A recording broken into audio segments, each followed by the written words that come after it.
Welcome back to my channel. ನಾನು ಇವತ್ತು ಏನಕ್ಕೆ ವ್ಲಾಗ್ ಮಾಡ್ತಾ ಇದ್ದೀನಿ ಅಂತಂದರೆ ಏನೋ ಶೇರ್ ಮಾಡಬೇಕು ಅಂತ ಅನ್ನಿಸ್ತು ನಿಮ್ಮ ಜೊತೆ, ಅದಕ್ಕೋಸ್ಕರ ಮಾಡ್ತಾ ಇದ್ದೀನಿ. ಇದೊಂದು ಏನಂತ ಇಂಪಾರ್ಟೆಂಟ್ ವ್ಲಾಗ್ ಏನಲ್ಲ, ವಿಡಿಯೋ ಏನಲ್ಲ. ಬಟ್ ತುಂಬ ನಾವು ಲೈಫಲ್ಲಿ ತುಂಬಾ ಕಷ್ಟಪಡ್ತಾ ಇರ್ತೀವಿ. ಕಷ್ಟಪಟ್ಟು ಒಂದಿನ ಸರಿಗೆ ಏನಪ್ಪ ಇಷ್ಟು ಕಷ್ಟಪಡ್ತಾ ಇದ್ದೀವಿ, ನಮ್ಮ ಲೈಫಲ್ಲಿ ಸಕ್ಸಸ್ಸೇ ಸಿಗ್ತಾ ಇಲ್ಲ, ನಾವು ಕಷ್ಟಪಡೋದೇ ವೇಸ್ಟು ಅಂತ ಅಂದ್ಬಿಟ್ಟು ಅದನ್ನು ಬಿಟ್ಬಿಡ್ತೀವಿ. ಅಲ್ಲಿಗೆ ಬೇರೆ ಬಿಟ್ಬಿಟ್ಟು ಇದರಲ್ಲಿ ಆಗ್ತಿಲ್ಲ, ನೆಕ್ಸ್ಟು ಬೇರೆ ತಿಕ್ಕೋಗೋಣ ಅಂತ ಸ್ಕಿಪ್ ಆಗ್ತೀವಿ. ಮತ್ತು ಅದು ಸ್ಕಿಪ್ ಆಗ್ತೀವಿ, ಇದು ಎಷ್ಟು ಕಷ್ಟಪಟ್ಟಿರ್ತೀವಿ ಅನ್ನೋದನ್ನ ಮರ್ತು ಬಿಡ್ತೀವಿ. ಅದನ್ನು ಮತ್ತೆ ಮೊದಲಿಂದ ಇದು ಬೇಡ, ಇದು ಯಾಕೋ ಆಗ್ತಾಯಿಲ್ಲ, ಇದು ಈ ಕೆಲಸ ಬೇರೆ ಕೆಲಸ ಮಾಡೋಣ ಅಂತ ಹೋಗ್ತೀವಿ.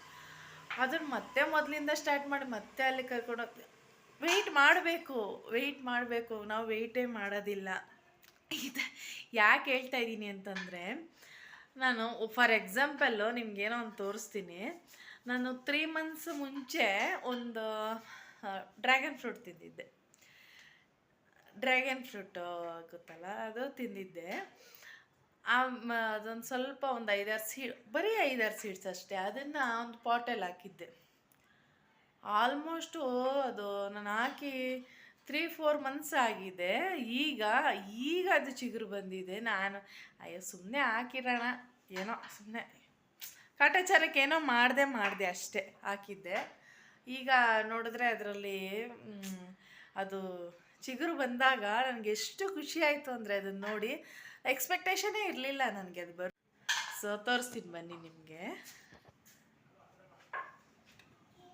ನೋಡಿ ಎಷ್ಟು ಚೆನ್ನಾಗಿದೆ ಅಲ್ಲ. ಸೊ ಈಗ ನೋಡಿದ್ರ ಫ್ರೆಂಡ್ಸ್, ಇವಾಗ ನಾನು ಏನು ಹೇಳಕ್ಕೆ ಬಂದೆ ಅಂತಂದರೆ, ಲೈಫಲ್ಲಿ ಏನು ಹೋಪ್ಸ್ ಕಳ್ಕೊಬೇಡಿ. ನಿಮಗೆ ಏನೇ ಕಷ್ಟ ಇದ್ರೂ ಸರಿ, ಇವತ್ತೆಲ್ಲ ನಾಳೆ ನಮಗೆ ಪ್ರತಿಫಲ ಸಿಗುತ್ತೆ ಅಂತಲೇ ಅನ್ಕೊಬೇಕೆ ಹೊರತು ಅಯ್ಯೋ ನನ್ನ ಕೈಯಲ್ಲಿ ಆಗಲ್ಲ, ಏನು ಎಷ್ಟು ಕಷ್ಟಪಟ್ಟರು ನನಗೇನು ಇದೇ ಫಲನೇ ಬರ್ತಿಲ್ವಲ್ಲ ಅಂತ ಹೊರಗಕ್ಕೆ ಹೋಗಬೇಡಿ. ಅದಕ್ಕೋಸ್ಕರ ತೋರಿಸ್ದೆ. ನಾನು ಹೇಳಿದ್ದು ನಿಮ್ಗೆ ಯಾವ ಥರ ಅರ್ಥ ಆಯ್ತೋ ಗೊತ್ತಿಲ್ಲ, ಬಟ್ ನನ್ನ ವೇಯಲ್ಲಿ ನೋಡಿದ್ರೆ ಕರೆಕ್ಟಾಗಿ ಹೇಳಿದ್ದೀನಿ ಅಂತ ಅನ್ಕೋತೀನಿ. Thank you so much. ನನ್ನ ವಿಡಿಯೋ ಯಾರೆಲ್ಲ ನೋಡಿದ್ದೀರಾ ಅವ್ರಿಗೆಲ್ಲ ಥ್ಯಾಂಕ್ ಯು ಸೋ ಮಚ್.